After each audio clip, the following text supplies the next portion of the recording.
My name is Yisha, and I am 23 years old. If you were to meet me today, you would probably notice my smile. People often tell me I smile too easily, too brightly, as if the world has never hurt me. But if you were to sit with me long enough, if you were to look closely into my eyes, you would see the story of a love that was lost, of a chair that still sits empty in my heart. It began 3 years ago, on a rainy afternoon in Lahore. I was late for my university lecture and running across the campus with my notebook held above my head, trying to shield myself from the downpour. That's when I bumped into him, Hamza. He laughed when my notebook slipped from my hands and all the pages scattered like fallen leaves. Without hesitation, he knelt in the rain, gathered them carefully, and handed them back to me. His hair was soaked, his shirt clung to his shoulders, and yet he said with a grin, "You should carry an umbrella, or maybe a friend who always has one." That was the first time I heard his voice, and somehow it stayed with me. Over the months that followed, Hamza and I became inseparable. He wasn't just my friend, he became my safe place. Whenever life overwhelmed me, exams, family issues, or my own fears, he was there. We would sit on the steps outside the library, sipping tea from paper cups, talking about everything and nothing. He used to tell me that life was too short to hold grudges, too fragile to waste on silence. He made me laugh on days when I thought I would break. Slowly, without realizing it, I began to fall in love with him. But love, I learned, is not always kind. One winter evening, while we sat together under the yellow glow of the campus lamps, Hamza grew quiet. His usual laughter was missing. When I asked what was wrong, he looked at me with eyes so heavy, so full of pain, that I felt my heart freeze. "Aisha," he said softly, "there's something I've never told you. I didn't want to burden you with it, but I think you should know.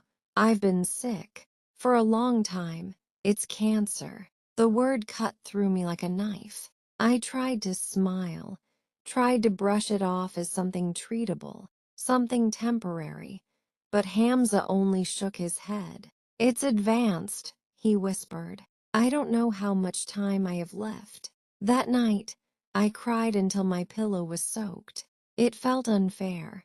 How could someone so full of life, so kind, be carrying a countdown in his chest? From then on, every moment with Hamza felt heavier.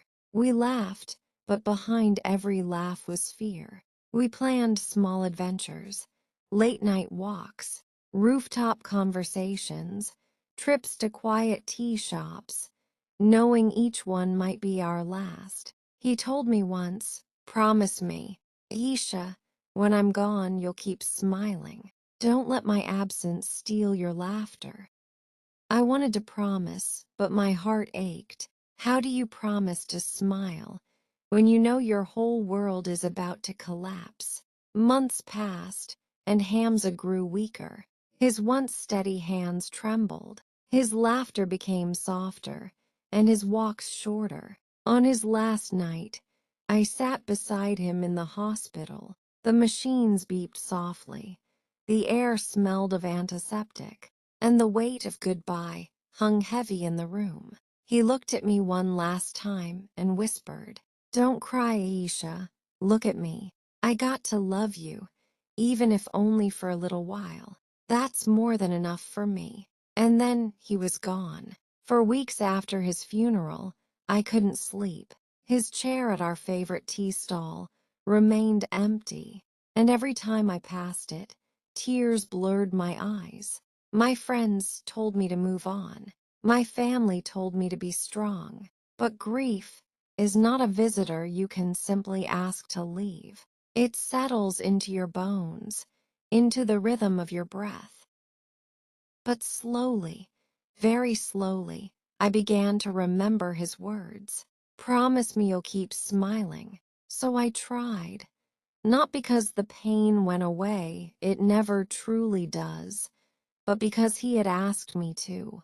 I learned to smile through tears, to find strength in weakness, to carry his memory not as a wound, but as a light. Today, 3 years later, I still sit at that same tea stall sometimes. The chair across from me is empty, but I imagine him there, his laugh, his eyes, his voice. And though the ache remains, so does the love. Hamza may be gone, but the way he loved, the way he taught me to live, will never leave me.